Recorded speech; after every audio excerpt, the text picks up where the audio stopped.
오늘 또 요한계시록 16장 1절부터 11절 말씀인데요. 31번째 시간으로 하나님의 그 진노의 병들, 금병에 대한 이야기를 우리가 오늘 살펴보려고 합니다. 지난 시간에 이어서 하나님께서 7 천사에게 하나님의 진노의 병들을 땅에 쏟으라라고 이렇게 명령을 하시는 마지막 이 재앙을 이제 살펴보고 있는 것이죠. 이 부분은 이제 앞에 이제 15장에서 연결되는 부분이기 때문에 앞에 있는 부분을 또 우리가 다시 한번 살펴보고 또 그 전에 13장 또 계시록 6장 8장도 우리가 같이 좀 살펴봐야 됩니다. 좀 왔다 갔다 할 겁니다. 근데 그 계시록 타임라인이라고 하는 도표를 다 가지고 계실 줄로 압니다. 지난 시간에도 한번 그 우리가 또 봤던 내용인데요. 그 하나님께서 3가지 재앙이지 않습니까? 봉인, 나팔, 그리고 이 금병, 호리병이라고 하는데 이 재앙들이 이루어지는 그 때가 어느 때인가?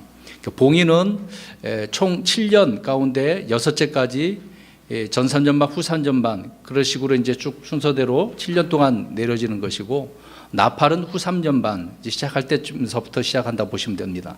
그리고 우리가 지금 살펴보고 있는 금병은 아주 마지막 끝부분, 그러니까 7년 끝나기 전 몇 개월 정도 된다라고 봐야 될 것입니다. 그 부분을 우리가 이제 보는 것인데요. 그렇기 때문에 또 그러면 끝부분이니까 앞에서 봉인이든 나팔이든 그 끝부분 6번째 천사가 재앙을 내릴 때 그 끝부분과 일치하는 부분이 있기 때문에 그 부분을 우리가 왔다 갔다 이제 살펴볼 겁니다. 너무 이리 갔다 저리 갔다 하면은 혼란스럽다고 생각하지 마시고, 그래서 미리 말씀을 드리는 것입니다. 사도 요한은 하늘의 왕자 앞에 있는 유리바다 위에 서 있는 성도들을 보았죠. 이게 15장 우리가 2절 우리가 봤던 것이죠. 유리바다 위에 서 있는 성도들은 대환란 기간 동안에 짐승과 그의 형상과 또 그의 표와 그의 이름의 수를 이기고 승리하는 자들이라고 분명히 15장 2절에 말씀을 하고 있습니다. 이들에 대해서 우리가 또 앞에서 계시록 7장에서 살펴보았던 부분인데요. 또 읽어서 설명드려야 됩니다. 이르되 내가 보니 보라, 아무도 능히 셀 수 없는 큰 무리 곧 모든 민족과 족속과 백성과 언어에서 나온 큰 무리가 흰 예복을 입고 손에 종려나무 가지를 들고 왕자 앞과 어린 양 앞에 서서라고 되어져 있어요. 자, 이들은 유대인들이 아니라 온 세상에서 나온 큰 무리들이라고 분명히 언급을 하고 있으니까 유대인이 아닌 것을 알 수가 있겠죠. 그런데 요한은 그들이 이제 그것을 볼 때 누군지는 몰랐단 말입니다. 이제 나중에 이제 알게 된 것인데, 그것은 큰 환란에서 나온 성도들이고 환란 기간 동안에 이긴 자들이다라고 이야기하고 있습니다. 그러니까 이긴 자들 잘 기억하셔야 될 것입니다. 또 7장 14절에 이어서 그래서 이들은 큰 환란에서 나와 자기 예복을 씻고 어린 양의 피로 그것을 희게 한 자들이다라고 말씀하고 있습니다. 그래서 지난 시간에 우리가 살펴보았던 계시록 15장 2절은 계시록 7장 14절과 일치하는 그 부분이죠. 그런 자가 땅에 있다 하늘로 올라가서 있는 그 장면을 우리가 살펴보았던 것입니다. 다시 한번 또 이야기합니다. 계시록 7장에서 이들은 흰 예복을 입고 종려 나무 가지를 들고서 왕자 앞에 섰습니다. 또 15장에서 이들은 하나님의 하프들을 가지고 유리바다 위에 서 있는 장면을 우리가 살펴보았죠. 또 이들은 땅에서 고난을 당한 자들이었습니다. 줄이고 헐벗고 또 불에 타고 목배임을 당했던 환난 성도들이었다라고 하는 부분입니다. 그래서 그들의 혼이 어디 있었다는 거죠? 제단의 밑에 있었던 거 아닙니까? 이들의 혼은 제단 아래에 있었고 그들은 주님께 피의 보복을 강구했던 것이죠. 원수 갚아달라고 오늘 찬송도 우리가 좀 불렀던 부분인데요. 전쟁은 누구에게 속한 것이라고? 하나님께서.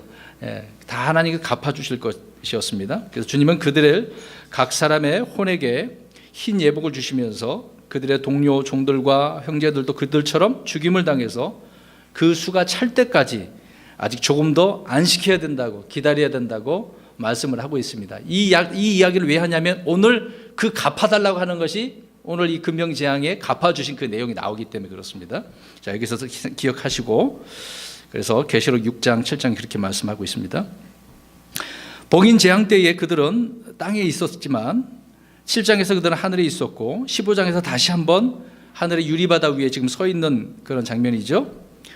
그래서 왜 이 말씀을 드리냐면 앞뒤 뒤가 서로 다른 것 같은데 이제 그들이었지만 이게 앞에서 뒤에서 다 연결되어져 있는 부분이라는 것을 알 수 있다는 것이죠. 그래서 우리가 성경을 볼 때 주제별로 이렇게 이해를 해야만이 계시록이 쉽게 이해할 수가 있단 말입니다.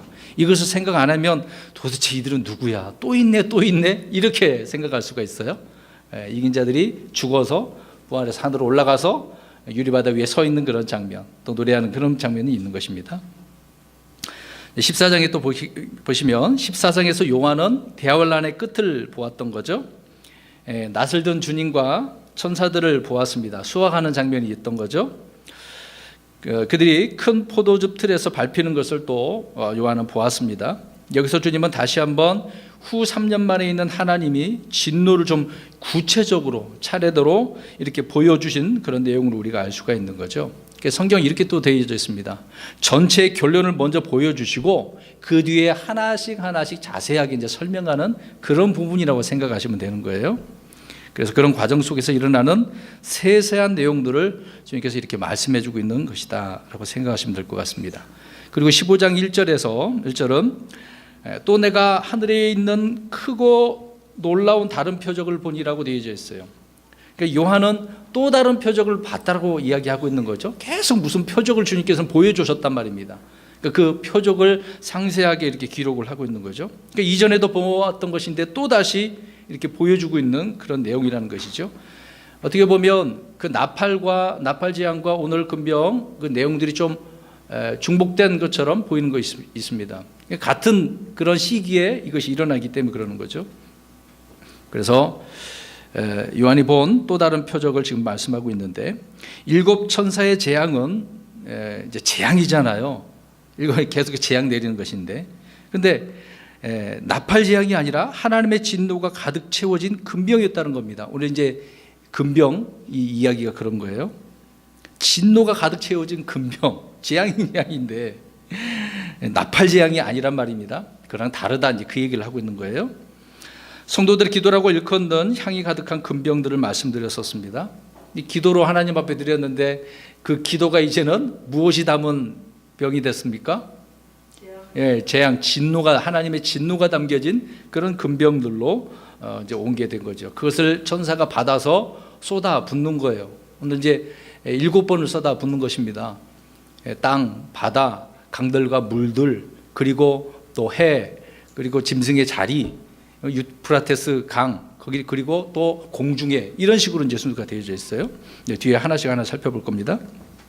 그래서 하나님께서 그것을 받으시고 진노를 가득 담아서 천사들에게 주셨던 것이죠. 그 다음에 15장 5절 보십시오. 이게 지난 시간 좀 복습하는 겁니다. 그 뒤에 내가 바라보니 보라, 하늘에 있는 증언의 성막의 성전이 열리고, 자, 하늘에 있는 증언의 성막의 성전이 열렸다라고 말씀하고 있습니다. 처음에는 하늘이 열렸고, 그 다음에는 하늘에 있는 하나님의 성전이 열리고, 거기서 요한은 상소건약괴, 번개들, 음성들, 천둥들, 지진, 큰 우박, 이것을 이제 보았다고 계시록 11장 19절에 말씀을 하고 있죠. 하늘의 성전에는, 땅의 성전 안에 없는 것들이 그 하늘에는 있었던 거죠. 하늘의 성전에는. 그리고 마지막으로 하늘에 있는 증언의 성막의 성전이 이렇게 15장 5절에 열리게 되는 것입니다. 그런데 요한은 성막의 성전 안에 있는 것을 사실 보지는 못했어요. 대신 성막의 성전에서 재앙을 가지고 있는 7 천사가 성전에서 나오는 것을 이제 보았다고 이제 설명을 하고 있는 것입니다. 자, 성전 안에는 누가 계셔야 됩니까? 하나님이 당연히 거기 계시겠죠. 성막의 성전에서 나온 천사는 금병을 받아가지고 나온 것이 아니라 네 짐승들 중에 하나에게 거기서 이제 받아갖고 나온 겁니다. 직접 받은 게 아니고 자꾸 건네주고 이제 그런 역할이 있네요. 7 천사에게 금병을 준 그자는 그룹들 중에 하나라고 이제 설명을 하고 있는 것입니다. 그 다음에 5장 8절을 넘어가서 보시면, 그 성전에 하나님의 영광과 그분의 영광으로부터 나오는 연기로 가득 차매 7 천사 7 재앙이 이루어질 때까지는 아무도 능히 그 성전에 들어가지 못하더라.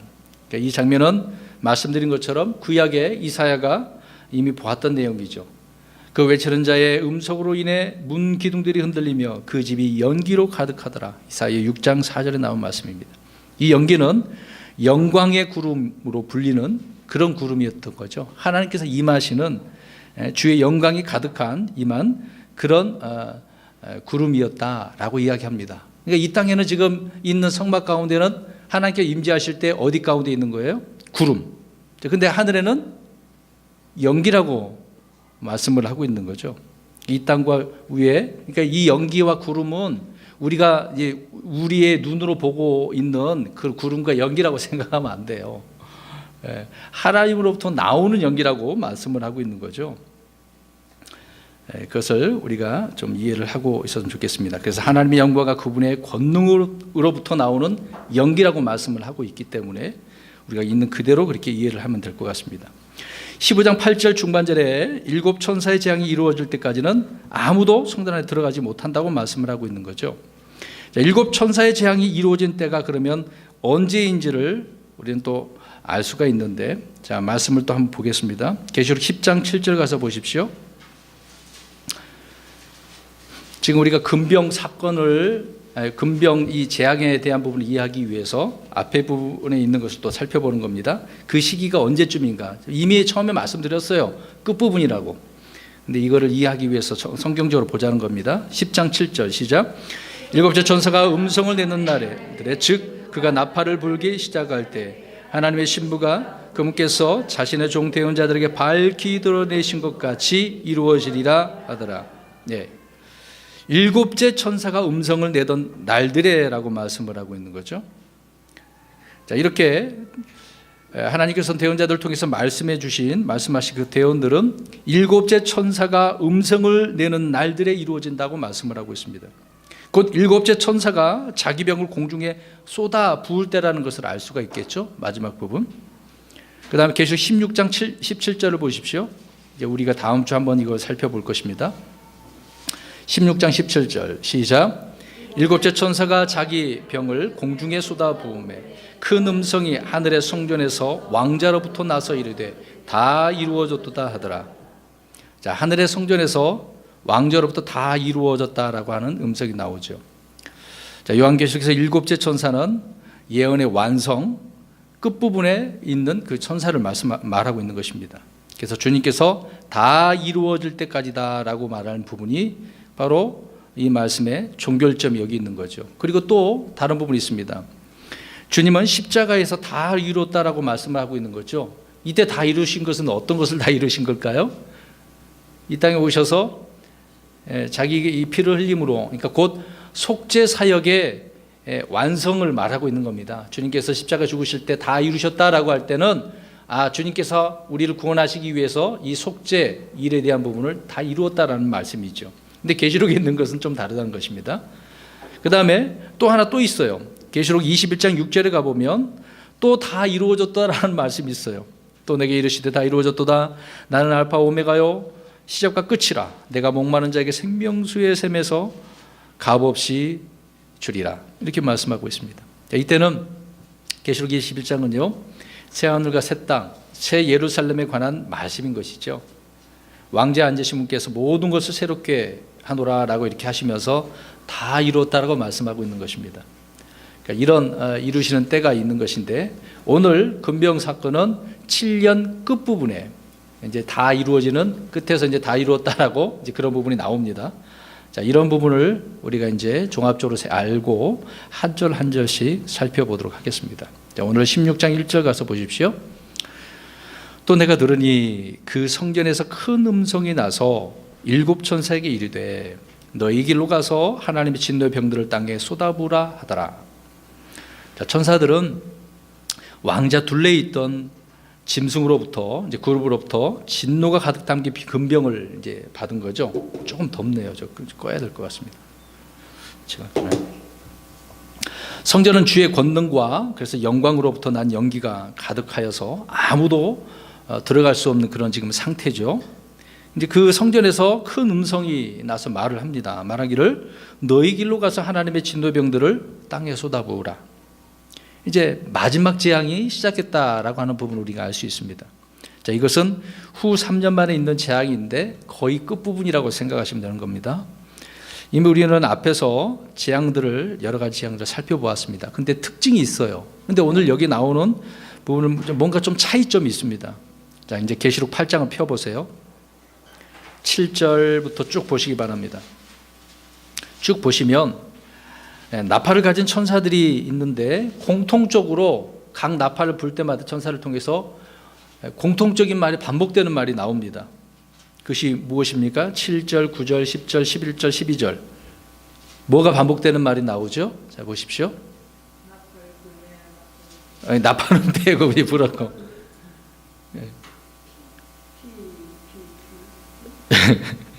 3분의 1이라고 하는 단어가 계속 나오죠. 나무의 3분의 1이 탔죠. 8장 7절에 바다의 3분의 1이 피가 되고, 또 8절이 그렇죠. 9절에 바다의 생명 3분의 1이 죽고, 또 바다의 배들의 3분의 1이 부서지고, 그리고 셋째 천사가 나팔을 또 불자 강들의 3분의 1, 물들의 3분의 1이 쑥이 되고, 이제 8장 10절 11절이죠.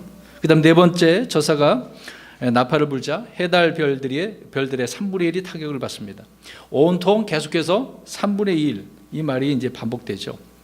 그러니까 전 3년 반의 환란 재앙은 3분의 1 그런 재앙이라고 우리가 생각이 될 것입니다. 계속해서 그렇게 나오니까요. 근데 9장 15, 18절을 보십시오. 이제 9장 넘어가서 거기 보면 큰 강 유프라데스에 묶어두었던 네 천사가 이제 풀려나죠. 그들은 어느 해, 어느 달, 어느 날, 어느 시에 사람들의 3분의 1을 또 이렇게 말을 하고 있습니다. 역시 3분의 1이네요. 여기도. 자, 이런 앞에서 보면은 재앙들 가운데 반복되는 이런 부분이 있습니다. 9장 18절 보십시오. 사람들의 3분의 1이 죽임을 당하리라 라고 말씀하고 있는데 이렇게 나오고 있습니다. 그러면 16장에서는 3분의, 그러면 오늘 이제 미리 읽어보신 분들은 있겠습니다만은 오늘 16장 보면은 3분의 1이 있어요, 없어요? 없어요. 그러면은 같은 재앙이다, 아니다? 앞에 있는 재앙과 다르다는 그 부분이죠. 물론 이제 쏟아지는 건 따로 장면이 되겠습니다만은 이 차이점을 우리가 이렇게 나눠야 이게 따로따로 그런 게 아니네, 그런 이야기입니다. 분명히 바로 이해하자는 것이죠. 자, 이것을 통해 일곱 군병의 재앙은 대환란 마지막에 부어지는 재앙들임을 알 수 있다는 겁니다. 이런 시기를 지금 말씀드리는 것입니다. 자, 8장에서 일곱 천사의 재앙은 나팔 재앙이죠. 사람들에게 간접적으로 내립니다. 그래서 이제 나무, 강, 풀, 바다, 해, 사람들에게 직접적으로 한 건 아니잖아요. 그래서 간접적으로 이렇게 재앙이 떨어졌기 때문에 이제 간접적인 자연재앙이다, 그렇게 표현하고 있는 것입니다. 반면에 이제 16장에서 오늘 이제 우리가 살펴보는 건 내용을 살펴보면 이 재앙은 사람들에게 직접 내립니다. 이 재앙이요. 이제 끝에 가면 갈수록 7년 끝부분이 되면 될수록 사람들은 엄청난 타격을 직접적으로 느끼게 돼서 많은 사람들이 죽는다라는 것을 우리가 이제 여기서 엿볼 수가 있는 거죠. 그래서 16장은 16에서 나오는 금병, 이 재앙들은 직접적으로 사람들에게 내려지는 것입니다. 그런데 마지막 세 가지 재앙은 짐승이라 불리는 한 사람을, 이제 적그리스도겠죠, 그 상대로 주님이 내리는 심판을 말해주고 있습니다. 그래서 다섯째는 짐승의 자리에 쏟아붓고, 여섯째는 적그리스도의 그 군대와 마지막 전쟁을 치르려고 하는 그런 모든 자들에게 이제 또 이렇게 전쟁을 치르는 것이고요. 그 다음에 일곱째는 이 땅에 큰 지진이 일어나서 민족들의 도시들을 무너뜨리고 저 큰 도시 바벨론, 이 바벨론을 무너뜨리는 그런 내용인 것입니다. 그래서 모든 섬이 사라지고 산들도 보이지 않게 되어진다고 계시록 16장 20절, 이제 끝부분이 됐다는 거죠. 다 주님께서 파괴시켜버리는 겁니다. 그래서 1장은 땅에 쏟아 부으라라고 이렇게 명령을 하는 것을 통해서 그 시점이 언제인가를 우리가 살펴보았습니다. 두 번째 2절을 보십시오. 오늘 본문의 2절. 첫째 천사가 가서 자기 병을 땅에 쏟아부음에 짐승의 표를 가진 사람들과 그 형상에 경배한 자들에게 악취가 나며 몹시 아픈 헌대가 생기더라. 첫째 천사가 성전에 계신 주의 음성을 따라 이제 자기 병을 쏟아 부었습니다. 자, 이 구절은 이때가 또 어느 시점에 또 우리가 알 수 있듯이 앞에서 말씀드린 부분입니다. 짐승은, 자 보세요. 그러면 이스라엘 백성들이 적그리스도와 이제 타협을 해서 성전을 지었죠. 전 3년반까지는 좋았어. 근데 적그리스도 통치자가 짠하고 이제 본격적으로 드러나서 이제 유대인들과 이제 유대인들은 이제 계약을 파기하게 되어지죠. 그래서 자기가 하나님이라고 하고서 자기를 경배하라고 하지 않습니까? 자, 그럼 이제 그거를 우리가 생각해 보십시오. 그러니까 짐승은 대환란 중반에 자신을 이렇게 경배하고 섬기도록 하는 것이죠. 그러니까 16장의 재앙은 모두 다 후 3년 만에, 그것도 마지막 시점에 아주 짧은 기간 동안 쏟아질 재앙이라는 것을 우리가 알 수 있습니다. 그러니까 천체 천사가 부은 병은 그 대상이 어떤 사람, 누구라고요? 분명히 나와 있습니다. 짐승의 표를 가진 사람들, 666표, 어떤 표를 받았어. 그 사람하고 또 그 형상에게 경배한 사람들, 네. 그들에게 주어지는 거죠. 그래서 직접적으로 이런 악한 사악한 자들에게, 불신자들에게 재앙이 임하는 겁니다. 계시록 13장에서 우리는 바다에서 올라오는 짐승, 적그리스도죠. 그 다음에 땅에서 올라오는 짐승이 있어요. 이거는 거짓 예언자에 대해서 살펴보았습니다. 그러니까 땅에서 올라오는 짐승이 큰 표적과 권능을 행하며 사람들에게 짐승의 형상을 만들게 하고 또 경배하게 하며 짐승의 표를 받게 했던 내용을 기억하시죠? 대언자가 이 적그리스도를 섬기게 한 그 내용을 살펴봤었습니다. 그러니까 이때 천사들이 하늘을 날면서 큰 음성으로 이 땅에 사는 사람들에게 경고하죠. 그러니까 영존하는 복음, 우리가 복음에 대해서 살펴보지 않았습니까? 이 세 전사가 영전하는 복음을 전하는데 그때 14장 9절부터 11절에 나오는 말씀입니다. 자, 왜 이것을 읽냐면 오늘 그것에 대한 것이 또 나오기 때문에 그렇습니다. 14장 9절부터 11절 쭉 보십시오. 셋째 천사가 그들을 뒤따르며 큰 음성으로 이르되 만일 누구든지 그 짐승과 그의 형상에 경배하고 자기 이마 안에나, 자 이게 나왔죠, 손 안에 그의 표를 받으면 바로 그 사람은 하나님의 진노의 포도즙, 즉 그분의 경노잔에 섞인 것이 없이 부은 포도즙을 마시리라. 그가 거룩한 천사들 앞과 어린 양 앞에서 불과 유황으로 고통을 받으리니 그들의 고통의 연기가 영원 무궁토록 올라가는도다. 짐승과 그의 형상 경배하는 자들과, 오늘 나오죠, 그의 이름의 표를 받는 자는 누구든지 낮이나 밤이나 안식을 얻지 못하는도다. 이미 천사를 통해서 영전하는 복음을 들었어요. 그런데 들었는데 어떻게 했다는 이야기입니까? 경배했어요, 안 했어요? 들었는데도 경배한 거잖아요. 하지 말라 그랬는데. 그러니까 이렇게 천사를 통해서 경고를 받고도 짐승과 그의 형상에게 경배하는 자들, 자신의 이마나 손에 표를 받은 자들에게 내리는 심판이 첫 번째 천사의 금병 재앙이다. 이제 그 얘기입니다. 근데 이렇게 받은 사람이 있을 뿐더러, 그러나 짐승 형상에게 경배하지 않고 표를 받지 않고 그 수를 이기는 자들이 이제 죽음을 당했잖아요. 목배임을 당했잖아요. 이들은 어떻게 된 상태입니까? 이들은 재앙이 있어요, 없어요? 없죠. 왜요? 이 땅에 죽었다가 부활해서 하늘로 올라가니까. 자, 이 부분도 우리 계속해서 이해하셔야 됩니다. 왔다 갔다 하는 것 같지만, 자, 누구는 이때 재앙이 임하지만 누구는 재앙이 없는 사람이 있어요. 이기는 자들, 남은 자들, 또 유대인들은 부활하거나 휴가하니까 상관없겠죠. 그러나 짐승의 형상에 경배하고 표를 받은 자들은 첫째 천사가 하늘에서 군병을 이렇게 쏟아 부을 때 이들에게 무엇이 나아요? 몸에서 악취가 나고 몹시 아픈 헌데, 이 헌데는요 문둥병이라고 생각하면 돼요. 헌데 흰 반점을 말하는 거거든요. 그러니까 얼마나 이것이 아픈지 낮이나 밤이나 안식이 없어요. 계속 잠도 못 자는 거야, 이 아파서요, 고통 때문에. 여러분 자다가 한번 간지러움을 겪어본 사람 알 겁니다. 막 긁어도 심각하면 계속 긁죠.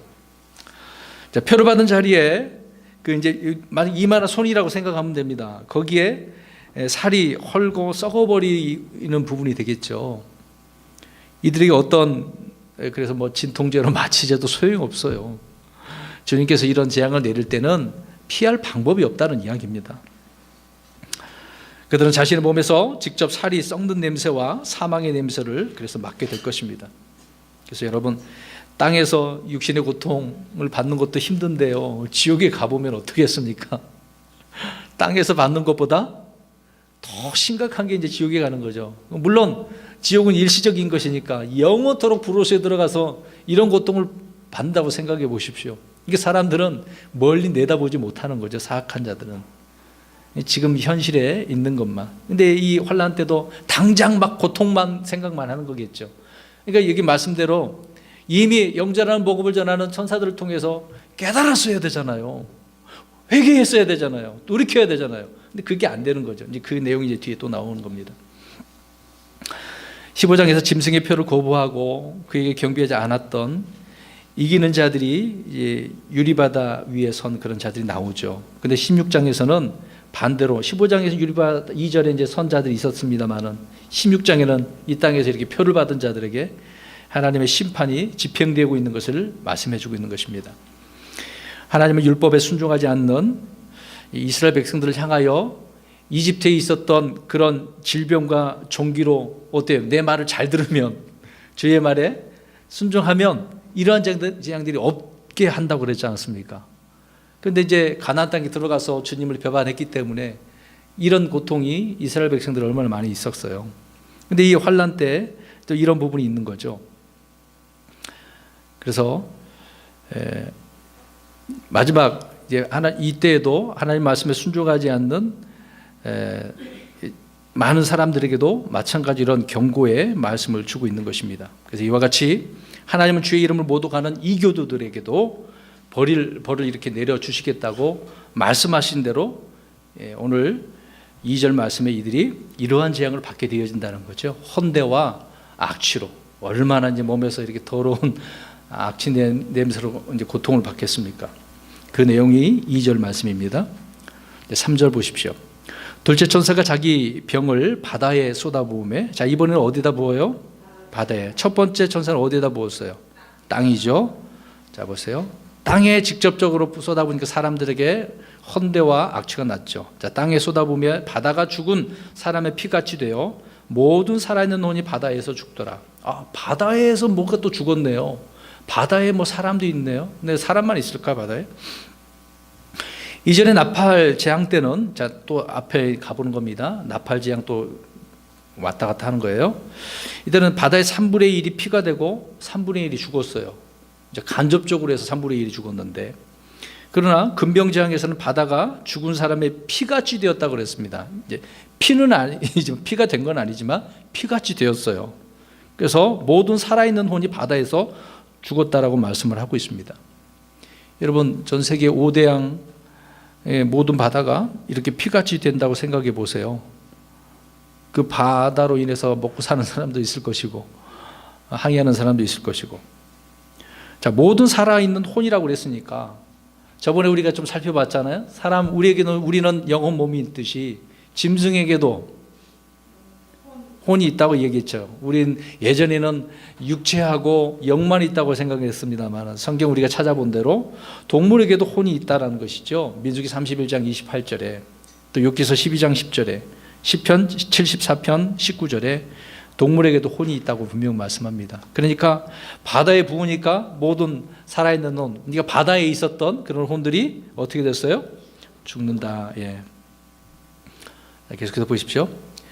자, 죽은 사람의 피같이 되었다고 그랬어요. 이제 영어로는 as blood 이렇게 되어져 있습니다. 뭐뭐 같이라는 거예요. 자, 이 말씀은 살아있는 그 피가 아니라 이제 무슨 피가 되는 거예요? 앞에 써 있잖아요. 무슨 피같이라고 그랬어요? 죽은 사람. 그러니까 문맥을 우리가 문장을 잘 봐야 됩니다. 죽은 사람. 그러면 죽은 사람의 피는 어떤 피죠? 계속해서 살아있는 게 그렇죠. 까맣게 되는 거죠. 예. 그러니까 바다의 피는 붉은색이 아니라 검붉은색이 되는 거죠. 그러니까 검푸른 바다의 그 물이 이제는 검붉은 바다의 물이 된 거죠. 예, 그렇게 돼버린 것입니다. 그러면 이런 사열은 응고되는 거잖아요. 그래서 물고기들이 숨을 쉴 수 있겠어요, 없겠어요? 없죠. 예. 배도 뭐 굳어버린다고 하니까 항해가 되겠습니까? 끈적끈적 하는데, 여러분 배가 프로펠러로 돌아가는 거 아닙니까? 응고되는 것이죠. 그래서 바다에서 죽은 고기들은 사람들의 또 양식이 될 수도 없고 완전히 오염된 상태가 되기 때문에 이때는 그래서 모든 혼들이 바다에 죽는다, 그 얘기를 하고 있는 것입니다. 여러분 지금도 우리가 소식을 듣지만 강이나 바다에서 이런 일들이 벌어지죠. 여러 가지 오염으로 인해서 물고기들이 떼죽음을 당하는 그런 것을 보게 되어집니다. 그러나 대환란 때는요, 지금 현재 일어나는 바다에서 일어나는 이런 사고 상상이 안 되는 건, 비교가 안 되는 거죠. 우리 이사야 50장 2절 가서 보겠습니다. 자, 하나님께서 어떻게 꾸짖어서 바다가 어떻게 되는지 한번 보겠습니다.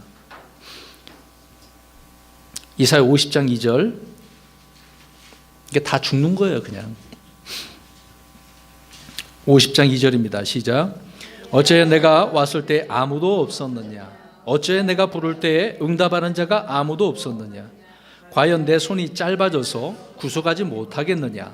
내가 건져낼 능력이 없느냐? 보라, 내가 꾸짖은즉 바다가 마르며 강들이 광야가 되고 강들은 물고기가 물이 없으므로 목말라 죽어 악취를 내느니라.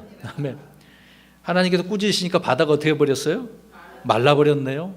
강들이 어떻게 됐어요? 광야가 되고 강들의 물고기는 뭐가 없어서 죽었어요? 물이 없어서 말라 죽은 거예요. 물을 마셔야 되는데. 그래서 악취가 나죠, 죽었으니. 여러분, 생선이 썩는 냄새가 얼마나 독합니까? 비린내 나도 이것도 힘든데 엄청나죠. 그래서 3절 말씀에 이렇게 재앙이 바다에 쏟아지니까 정말 검붉은 그런 피가 되어져서 많은 모든 혼들이, 살아있는 혼들이 바다에 죽었다라고 말씀하고 있습니다. 4절, 셋째 천사가 자기 병을 강들과 물들의 근원들 위에 쏟아부으며 그것들이 피가 되더라. 이제는 어디에다 쏟아부었어요? 강들과 물들의 근원. 하나만 아니니까 잘 봐야 됩니다. 첫째 천사는 어디예요? 땅에. 둘째는 바다에. 그 다음에 강들과 물들. 자, 이거 잘 보셔야 됩니다. 자, 이제는 잘 보십시오. 끝에 잘 보면 둘째 천사의 재앙에서는 피같이 되었다고 했는데 여기는 어떻게 됐다고 그랬습니까? 피가 됐어요. 네, 앞에는 피같이라고 했는데 여기는 아예 피가 된 겁니다. 참 놀랍죠. 그럼 다 피가 됐으니, 자 보세요. 강들과 물들의 근원들, 바다도 지금 그렇게 된 상태인데, 그럼 모든 물들이 다 이렇게 되어진 것이니까 수도꼭지를 트는다고 생각해 보세요. 뭐가 나오겠어요? 그러면 먹겠습니까? 못 먹는 거죠. 여러분, 이때 이제 물이 없어. 그럼 어떻게 해야 돼요? 목말라 죽는 거예요. 이럴 때 물 한 잔 갖다 주면 얼마나 좋겠습니까? 누가? 만약에 물이 있다라고 한다면 이때 이기는 자들, 아니 유대인들에게 이런 물을 갖다 준 자들에게 주님께서는 보상을 잃지 아니한다라는 그런 말이 있지 않습니까? 뭐 이때 그런 자들이 있다고 한다면 그들은 살아서 천주랑국에 들어갈 수 있는 보상도 받을 수도 있겠죠. 아무튼 피가 됐다라고 말씀을 하고 있는 것입니다. 자, 이 4절 말씀을 이전에 앞에 또 재앙을 살펴봅니다. 셋째 천사의 나팔 재앙과 비교해 보면 그때는 3분의 1이 재앙이었다고 말씀드렸어요. 하늘로부터 큰 별이 떨어져서 강들의 3분의 1, 또 물들의 3분의 1 쑥이 되어서 사람들이 죽었습니다. 물론 다 죽은 게 아니잖아요. 그러나 금병재앙에서는 일부가 아니라 전부란 말입니다. 온 지구가 이렇게 된 겁니다. 그렇게 생각하시면 돼요. 이때는 세상 어디에도 물은 없고 피밖에 없게 됨을 알 수 있다는 것이죠. 완전 모든 것이 다 피예요, 피. 이 재앙이 얼마나 지속될지는 몰라도 많은 사람들이 그래서 죽게 되어지는 것입니다. 강에도 피, 호수에도 피, 우물에도 피, 수도꼭지 틀어도 피, 뭐 그런 거죠. 뭐 상상할 수도 없는 그런 부분입니다. 그래서 이런 말씀을 우리가 있는 그대로 이해를 해야지 뭐 비유고 상징이 있고 그러다 보면 하나님께서 내리신 재앙이 우습게 보이게 될 것입니다. 그다음에 오늘 또 그다음에 5절 6절 보십시오. 아무튼 그런 재앙으로 이런 상태가 되어졌습니다. 5절 6절, 내가 들으니 물들의 천사가 이르되 오 지금도 계시고 전에도 계셨고 앞으로도 계실 주여, 주께서 이렇게 심판하시니 의로우시니이다. 그들이 성도들과 대언자들의 피를 흘렸으므로 주께서 그들에게 피를 주어 마시게 하셨사오니 그것이 그들에게 마땅하니라 하더라. 자, 앞에서 말씀드렸죠. 원수 갚아달라고 누가 그랬다고요? 제단 아래 목베임을 죽은 자들이, 그 혼들이 갚아달라고 했단 말입니다. 자, 그 장면이 여기 나오네요. 그런데 먼저 설명을 좀 봅니다. 5절 초반에 보면 물들의 천사, 앞에서도 잠깐 언급했던 부분인데요. 지난 시간인가요? 물들의 천사. 성경에는 다양한 천사들이 있죠. 불을 다스리는 천사가 있어요. 14장 18절에. 또 물들의 천사 오늘 읽은 대로 나오고요. 시편 78편 49절에는 재앙의 천사가 나와요.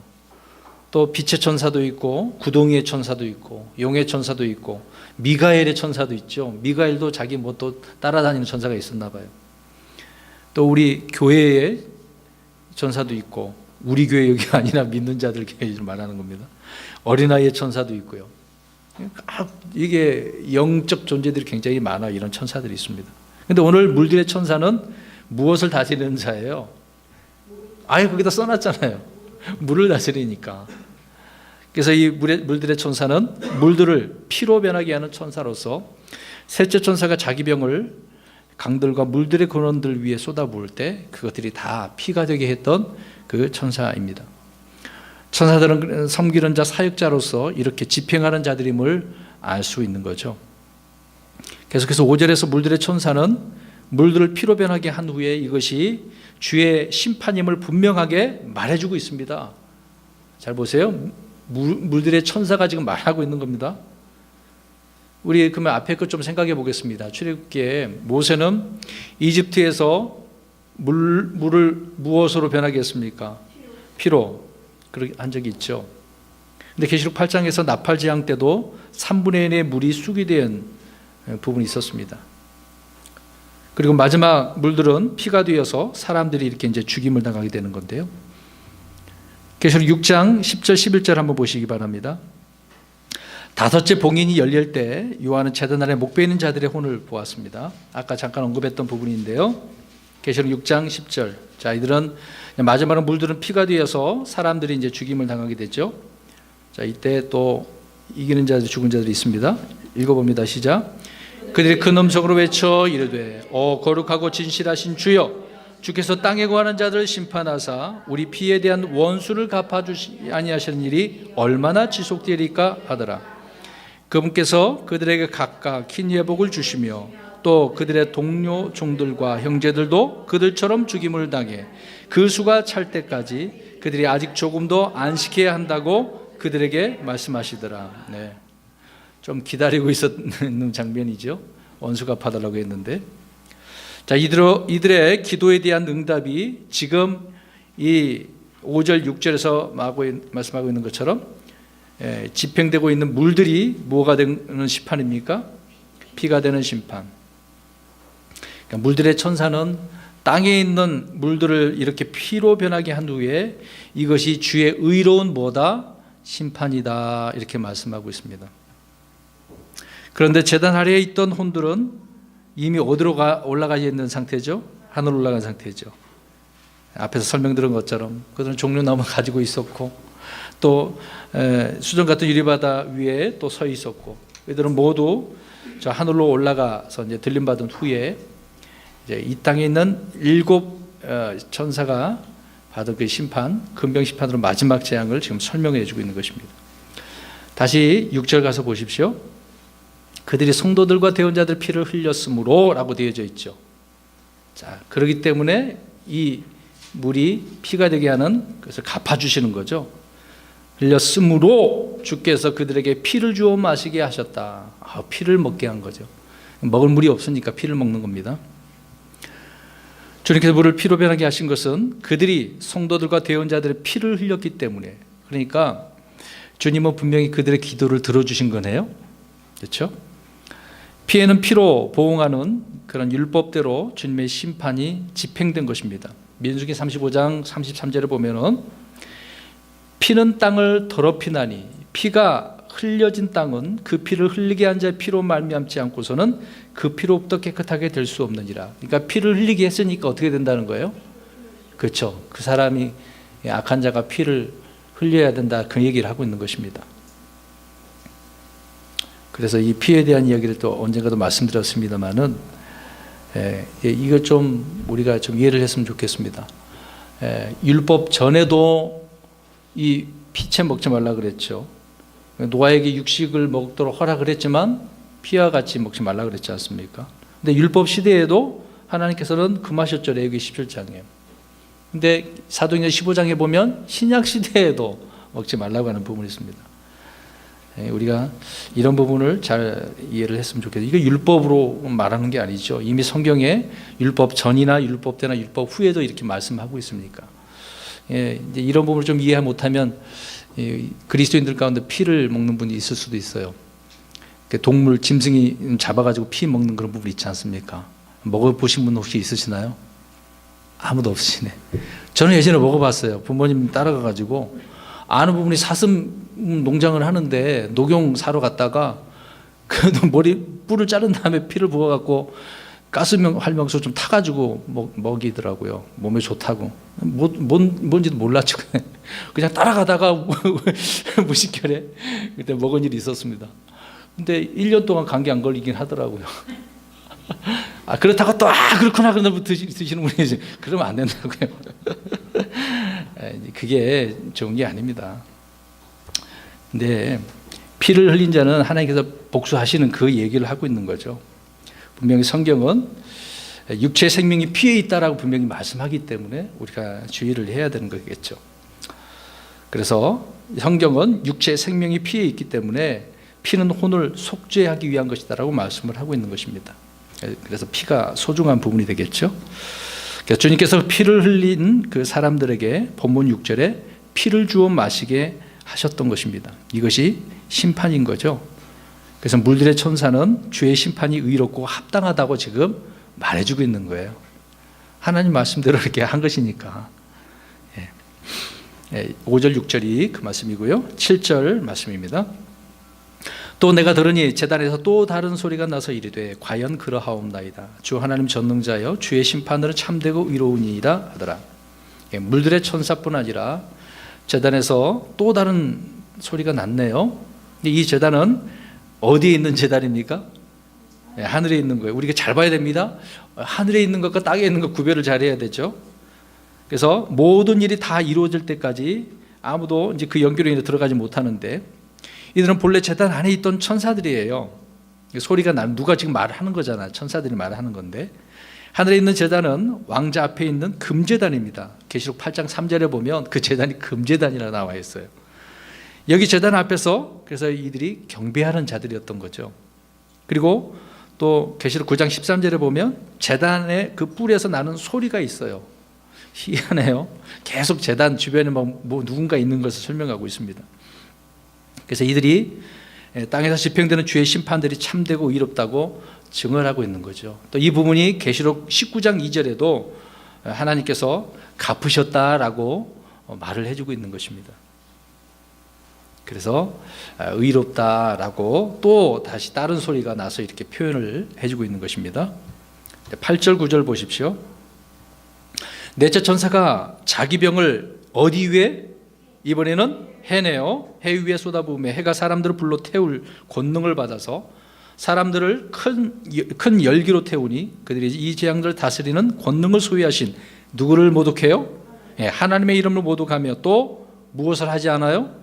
회개하지 아니하여 그분께 영광을 돌리지 아니하더라. 자, 이런 재앙을 받는데도 이게 돌이키지 않는 사람은 어쩔 수가 없는 거네요. 넷째 천사가 자기 병을 해 위에 이렇게 쏟아 부었습니다. 지금 7 천사는 각자 자기 맡은 대로 병들을 이제 쏟아 붓는데 병들마다 하나님의 진노가 이렇게 가득 채워졌죠. 그래서 넷째 천사는 하늘의 그 해 위에다가 쏟아 부었습니다. 근데 이 해가 사람들을 어떻게 하고 있어요? 큰 열기로 태우고 있네요. 여러분 지금 여름에 한여름에 우리나라는 그나마 괜찮아요. 저 아프리카나 극도 지방에 한번 가보세요. 얼마나 뜨겁겠습니까? 참 지금도 그러는데 이때 해가 뜨거운 열기로 온 세상을 이렇게 태운다라고 한다면 우리가 바깥에 나간다고 생각해 보세요. 에어컨을 둘째 치고 한여름에 여러분 에어컨 틀어놔도 시원하지 않을 때가 있지 않습니까? 이때 에어컨이 있다고 한다면 뭐 영하 몇 도로 18도까지밖에 안 내려가니까 어떻게 될까요? 그 열기가 엄청나겠죠. 흔히 우리가 이제 뭐 과학자들이 표현하면은 뜨거운 태양이 여름에 내리쬐잖아요. 그러면 거의 2시부터 4시까지 무슨 선이라고 그래요? 자외선. 그 자외선 받으면 사람들 피부가 어떻게 됩니까? 빨갛게 타오르죠. 처음에는. 생각해 보세요. 뭐 오존층이 파괴되고 자외선이 이렇게 쏟아지게 되어지면 뭐 각종 질병을 앓게 되어지는 겁니다. 특히 피부병이고요. 그러니까 이때 햇볕에 사람들이 타서 죽는다라고 볼 때 현대에 일어나는 일들을 통해서 우리가 생각해 보면 이때는 뭐 두말할 필요가 없겠죠. 자, 우리 성경 또 확인해 보겠습니다. 이사야 30장 26절 가서 보십시오. 자, 하나님께서 태양도요, 지금 우리가 느끼고 있는 것은 한 배라고 생각하면 됩니다. 근데 7배로 뜨겁게 한다고 생각을 해 보세요. 여러분, 태양도 하나님께 더 뜨겁게 할 수 있어요. 그래서 지금 태양은 이건 아무것도 아니죠. 이제 이 말씀 천년왕국대인데 이사야 30장 26절 보겠습니다. 시작. 또 주께서 자신의 백성의 찢어진 곳을 싸매시고 그들의 매맞은 상처를 치유하시는 날에 달빛은 햇빛 같고 햇빛은 7배나 돼요. 7날의 빛 같으리라. 이야, 엄청나네요. 햇빛은 몇 배요? 7배. 7배네요. 근데 이 7배가 이 금병 때 뭐 그것을 근거로 말하고 있는 건 아니지만 벽을 이게 해 위에다 쏟으니 얼마나 뜨겁겠습니까? 근데 지금 이때는 천년왕국 때 이야기거든요. 이사야 30장이요. 근데 천년왕국 때는 이 땅의 자연 환경대로 이제 햇빛이 이제 비치긴 비쳐요. 근데 몇 배로 돼 있대요? 7배. 나중에 7배나 돼요. 그러면 7배나 뜨거우니 어떻게 되겠습니까? 타야죠. 이겁을 해야죠. 죽을 수밖에 없죠. 근데 천년왕국 때는 7배가 됐는데도 안 죽어요. 희한하죠? 이때는 천년왕국에 들어간 사람들 아무런 해를 입지 않습니다. 오히려 땅의 모든 생물이 살기에 아주 좋은 환경이 되고 있는 거죠. 근데 이제 이 금병 사건 우리가 생각해 보면 여러분 마치 핵무기가 터지면 터질 때 어떻게 됩니까? 모든 것이 다 그래요? 녹아버려요. 그 뜨거운 열에 엄청납니다. 터지면서 다 녹아버리는 겁니다. 옆에서 못 있어요. 다 녹아버려 없어지는 거예요. 그런 것처럼 대환란 때는 태양의 이 열선이 얼마나 강해지는지 사람들이 이 햇빛에 타서 죽게 된다고 이야기하고 있는 것입니다. 이제 도망 못 가는 거예요. 어디 가도 못 가. 흔히 우리가 이제 지금 여름이면 표현들을 많이 하잖아요. 직사광선을 피하십시오. 그렇지 않습니까? 저는 오늘 뭐 이 말씀을 이렇게 써놓긴 했습니다만은 오늘 아침에 이제 나와서 교회를 올 때 문득 우리가 태양에 비치는 이제 어떤 물건을 사용하지 않고 집에다 오래 놔두잖아요. 창가에다 두면 그러면 그 어떤 뭐 박스가 그림이 그려졌다고 생각해 보세요. 나중에 태양빛을 비춰서 보면 어떻게 됩니까? 예, 바래버리죠. 그러니까 직사광선 피하라는 이야기가 그거잖아요. 오늘 문득 저는 아침에 그 생각을 좀 해봤습니다.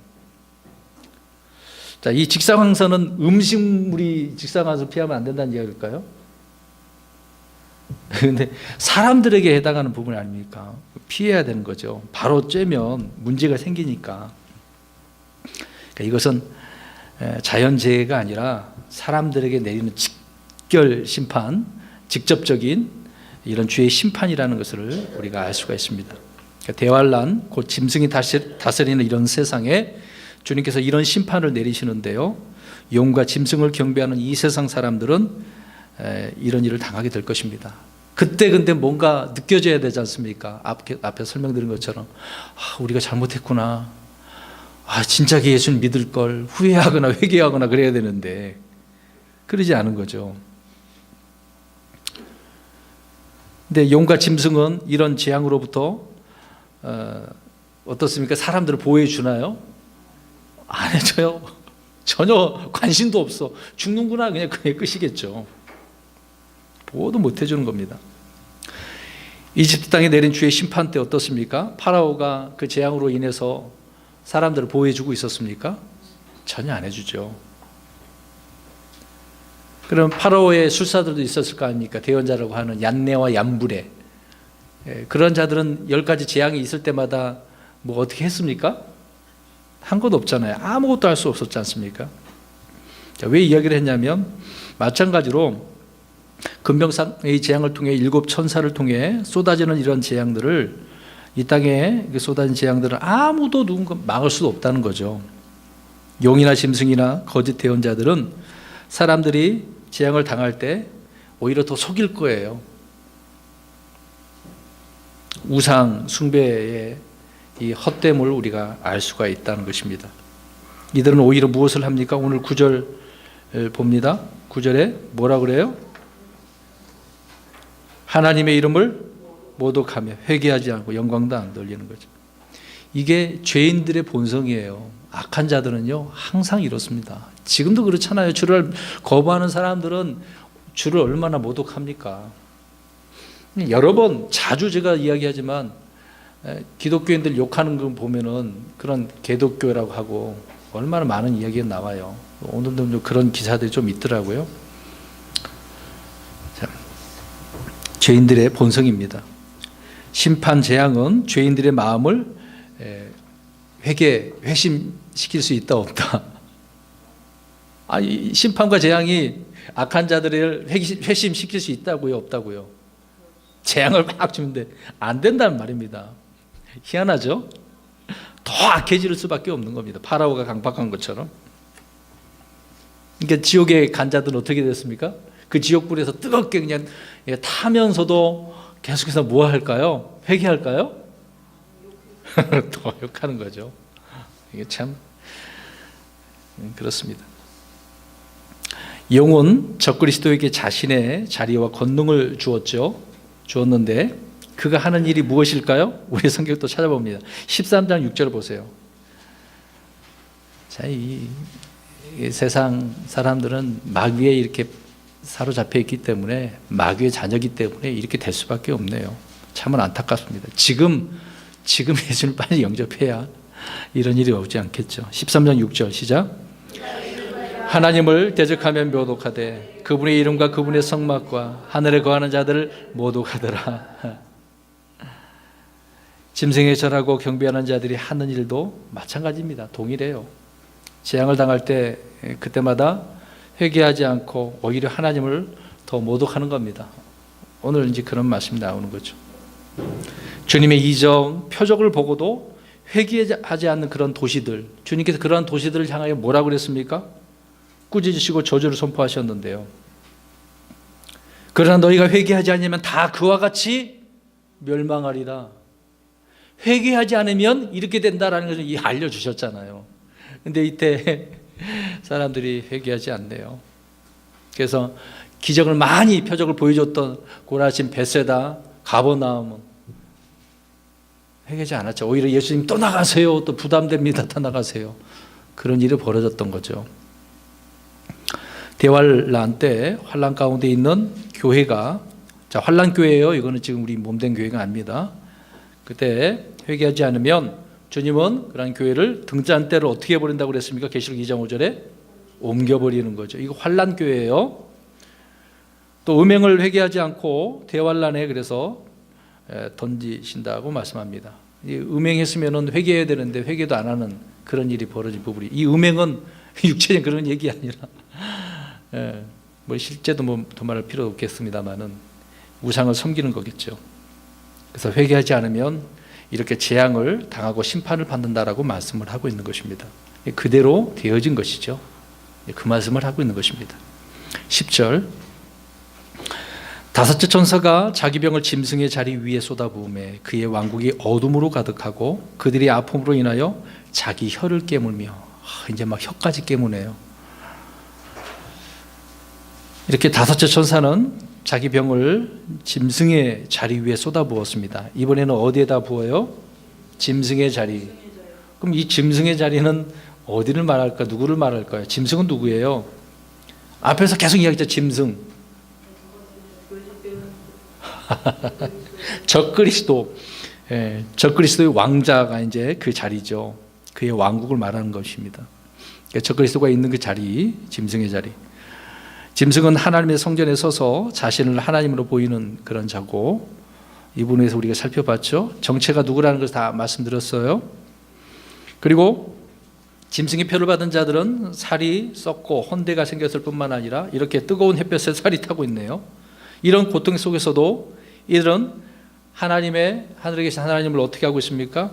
모독하고 있죠. 모독하는데 다섯째 천사가 자기 병을 짐승의 자리 위에 이렇게 쏟아부으니까 어떻게 돼버렸습니까? 이제 그의 왕국이, 적그리스도의 왕국이 어둠으로. 여러분, 어둠 생각하셔야 됩니다. 어둠은 아무것도 볼 수가 없는 그때를 말하는 거예요. 우리가 출애굽기 보면 10가지 재앙 속에서도 어둠 재앙이 있었죠. 흑암. 그때 아무도 어두워서 움직일 수 없는 상태였지 않습니까? 대환란 때 끝에 또 마찬가지로 이런 현상이 벌어진다고 말씀하고 있습니다. 그러니까 이 어둠이 있는 동안은 사람들은 아무것도 볼 수가 없어요. 움직일 수도 없어요. 먹을 무도 없지. 배고파서 죽고. 그래서 무엇을 깨물어요? 자기 혀를. 정말 심각한 거네요. 자, 이 짐승의 자리는 우리가 계시록 2장 13절을 보면 버가모 교회를 향해 말씀한 부분인데요, 사탄의 자리가 있는 곳이라고 이야기하고 있습니다. 흔히 우리가 이것을 통틀어서 로마라고 이야기하죠. 캐톨릭 로마. 근데 그곳에 계시록 2장 13절을 보면 안디바가 신실한 순교자가 되어 죽었던 곳이라고 이야기를 하고 있는 것입니다. 안디바가 죽은 곳이 사탄이 거한 곳이라고 이야기하고 있네요. 그러니까 종교적으로 볼 때 짐승의 자리는 이 로마 카톨릭이라는 것을 우리가 알 수가 있습니다. 그 산도 7그 산 아닙니까? 거짓 대언자는 대환란 때 이 땅에서의 교황의 어떤 지위를 가질 수가 있겠죠. 그러니까 바티칸에 있는 교황은 예루살렘으로 이제 나중에 본부를 옮기게 될 것입니다. 지금 바티칸인데, 그래서 그 자리에서 짐승을 위해 일하겠죠. 그러니까 짐승 위에 탄 음료 나오죠. 그것이 나중에 우리가 자세히 살펴볼 것입니다. 이때 유대인들은 모두 그래서 예루살렘에 누가 있는 거예요? 예루살렘에는 유대인이 있어야 돼요, 없어야 돼요? 없어야 돼요. 떠나라고 그랬지 않습니까? 있으면 안 돼요. 그 도시에 있으면 안 돼요. 산으로 도망가야 돼. 아니면 이제 페트라 이야기가 있죠. 떠났거나 죽임을 당한 그런 상태. 42개월 동안, 후 3년만 동안은 이방인들이 그 예루살렘을 어떻게 할 때입니까? 발로 짓밟는, 그렇게 이방인의 때라고도 표현하고 있는 거죠. 그때죠. 42달이 그런 때입니다. 두 증인은 또 그때 두 증인은 그들 앞에, 적그리스도 앞에서 권능과 표적을 행하고 또 죽임을 당하죠. 그러나 3일 후에 부활하죠. 이제 그런 내용이 이때라고 생각하면 될 것입니다. 그래서 10절 말씀대로 짐승의 왕국은 그래서 어둠으로 가득하게 되어지는 것이다 라고 하는 것입니다. 그런데 그뿐만이 아니라 어둠은 그걸로 끝난다면 좋지만은 얼마나 아팠던지 혀까지 깨무는 그런 고통을 겪는다고 말씀을 하고 있는 거죠. 그러니까 자기 혀를 깨문다고 하는 것은 고통을 어떻게 하기 위해서, 끊어버리, 견뎌내기 위해서, 뭐 혀 깨물고 죽는 수도 있겠습니다만은, 견뎌내기 위해서 혀를 깨물겠죠. 너무나 이제 고통이 심하니까. 물이 없어서 피를 또 먹겠죠. 그런 내용이 10절입니다. 이제 마지막 11절입니다. 또 자기의 아픔과 헌대로 인하여 하늘의 하나님을 모독하고 자기 행실을 회개하지 아니하더라. 앞에서 조금 말씀드렸던 부분인데요. 죄인들의 이 속성이 무엇인지 계속해서 반복해서 설명을 해주고 있네요. 야, 이렇게 재앙이 있는데도 안 된다. 그 얘기를 하고 있는 것입니다. 그러니까 심판을 받는 중에서도 이들은 하나님을 모독하고 자기 행실을 회개도 하지 않네요. 그들은 천사가 전하는 영자라는 복음을 들었음에도 소용이 없었던 것이죠. 경고를 들어봤자 아무 소용이 없네요. 그런데 이걸 잠깐 생각해 보겠습니다. 그럼 지금 하나님의 말씀을 통해서 우리가 경고의 말씀을 또 듣잖아요. 우리 그리스도인들을 향하여 뭔가 육신의 일을 이루지 않기 위해서 경고하시고, 우리도 그리스도의 심판 속에서 우리의 행위들이 다 심판을 받게 될 건데, 죄에 대한 심판 아닙니다. 그럼 우리 행위들이 다 드러나면 상급은 다 없어지니까 어떻겠습니까? 그런 경고의 말씀을 우리가 듣고 잘 새겨놨다가 육신의 일들을, 또 우리 자신들을, 육신을 더럽히지 말아야 되지 않겠습니까? 그런 거를 다 무시해버린다고 한다면 그리스도의 심판석에서 우리는 얼마나 부끄러움을 당하겠어요. 구원은 받았는데 행실이 왜 이렇게 더러웠냐, 지저분했냐, 그런 말씀 드리면 부끄럽죠.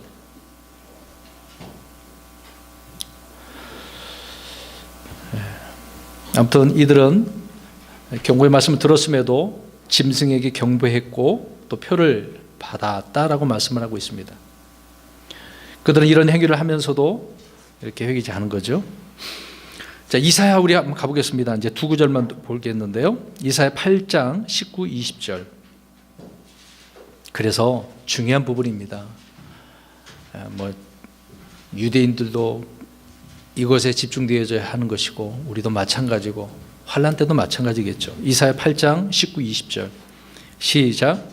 그들이 너에게 말하기를 부리는 영들을 지닌 자들과 슬쩍 엿보고 중얼거리는 마술사들에게 구하라 할 때에 백성이 마땅히 자기들의 하나님께 구하여야 하지 아니하겠느냐. 산자를 위하여 죽은 자에게 구하겠느냐. 그들이 율법과 증언에게 구할지니 만일 그들이 이 말씀에 따라 말하지 아니하면 그 까닭은 그 안에 빛이 없기 때문이라. 대환란 때에 이스라엘은 거짓 대언자들에게 뭔가 구해야 된다는 겁니까? 하지 말아야 된다는 겁니까? 하지 말라는 거죠. 누구에게 구하라는 거예요? 하나님께. 여기 써 있잖아요. 율법과 증언에게 구할지니. 자기들이 하나님께 구해야 되는 거죠. 이 말씀은 대환란 때 짐승과 거짓 대언자들로부터 자신을 지키는 방법입니다. 율법과 증언, 하나님 말씀에 지금 이 시대에 많은 이들이 우리도 마찬가지겠습니다. 그렇게 해야 될 일이지만 근데 누구에게 찾아갑니까? 점쟁이들. 이제 과학을 통해서 어떤 교육을 통해서 학문을 통해서 그것을 숭배하잖아요. 신뢰하고 그것에서 뭔가 구해서 답을 얻으려고 하지 않습니까? 그러나 우리 신약 성도들은 언제나 주의 말씀을 통해서 그것을 우리가 구하고 답을 얻어야 되겠죠. 그래서 답은 어디에 있다? 말씀, 성경에 있는 거죠. 진리의 말씀에 있는 것입니다. 근데 사람들이 성경을 안 보잖아요. 특히 그리스도인들이 성경을 안 보니까 읽으라 하는데도 잘 안 읽잖아요. 일평생 한 번 읽고 가는 사람이 있을까 몰라. 대부분의 그리스도인들이 성경을 안 읽는다는 거죠. 좀 안타까운 부분입니다. 분명히 성경에 답이 있는 것인데요. 그 다음에 계속해서 이사야 8장입니다. 21절, 22절을 보겠습니다. 만약에 안 찾으면 어떻게 되는가? 있습니다. 시작. 심히 괴로운 처지에 놓여 굶주린 채로 이 땅을 지나가리라. 그들이 굶주릴 때에 스스로 초조해야 하며 자기들의 왕과 자기들의 하나님을 저주하고 또 위를 쳐다보며 땅을 바라볼 것이로되 보라 근심과 어둠과 고통의 흑암뿐이니라. 그들이 어둠으로 쫓겨나리라. 아멘. 환난 때 주님의 명령대로 광야로 도망가지 못한 자들이 이렇게 겪는 고통과 어려움을 설명해 주고 있습니다. 물론 불신자도 마찬가지겠죠. 근심과 어둠과 고통의 흑암이 그들에게 주어진 이 환난 때에 이것이 그때 주어질 쓰라리고 참담한 고통의 보상임을 말해주고 있는 거죠. 주님께 안구하고 다른 걸 바라보았으니 그 짐승 표를 받고 그 짐승의 경배를 했으니 이들에게 주어지는 결과 보상이 이런 것이죠. 자, 오늘 정리하자면 금병 재앙에서 5째 금병 재앙까지 우리가 살펴보았습니다. 각각 그 병을 쏟아붓는 곳이 다르죠. 첫 번째 어디에? 땅에. 두 번째 바다에. 두 번째, 세 번째 강들과 물들. 그 다음에 해. 그 다음에 짐승의 자리에. 이렇게 금병을 쏟아부음으로 인해서 누구에게 직접적으로 이것이 재앙이 주어지는 거다? 사람들에게 있다라는 부분입니다. 그럼에도 불구하고 사람들이 회개해요, 안 해요? 안 한다는 거. 자, 우리가 이것을 보면서 우리 신약교회 성도들은 주님의 말씀에 순종하고 자신을 돌아볼 줄 아는 사람이 되어야 된다는 것입니다. 그래서 믿음 안에 굳건히 세워져 있는 성도로 세워져 나가야 된다는 것이죠. 우리 신약 그리스도인들이 이렇게 해야 되는 것이고, 환난 때도 그렇게 되면 얼마나 좋겠습니까? 근데 대부분은 뭐 하지 않는다? 회개하지 않고 오히려 하나님을 어떻게 해요? 모독한다. 그러니까 그들의 주어지는 결과는 이런 재앙들로 쏟아져서 죽는다. 고통을 당한다. 그 얘기를 말씀하고 있는 것입니다. 그러니까 얼마나 이 환난 때의 재앙이 무섭고 두려운 것인지를 알아야 된다는 거죠. 이런 사실들을 실질적으로 많은 죽어가는 혼들이 알아야 되는 것 아니겠습니까? 물론 우리들은 잘 배워서 정말 하나님 앞에 감사하고 이 환난에 대해 면하게 됐으니까 더욱더 기뻐하며 행복하게 믿음으로 살아가야 되는 당연하겠죠. 많은 아직도 믿지 못하는 사람들이, 제대로 하지 못하는 사람들이 이런 말씀들을 알고 참된 이런 자유와 기쁨을 누리며 살기를 원합니다. 우리 모든 우리 믿음의 성도 여러분들도 하나님 말씀 가운데 자신을 돌아보고 승리하는 삶이 되시기를 주의 이름으로 축원합니다.